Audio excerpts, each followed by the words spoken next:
Hi friends, మా Indian మేము అయితే యాడ్కి వచ్చాము. చూడండి ఏమేమి పడ్డాయో. ఇవాళ అయితే సరే జాతి కూడా పడ్డది. చూడండి కొన్ని మళ్ళీ ఇవాళ అయితే చంపు మోసం చూడండి ఇవాళ బాగా పడ్డాయి.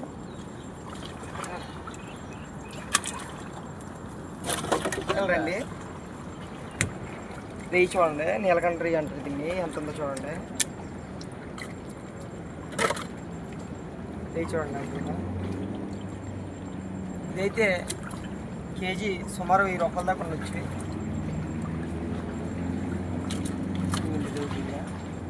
దీని క్వాలిటీ చూడండి ఎంత ఉన్నాయో.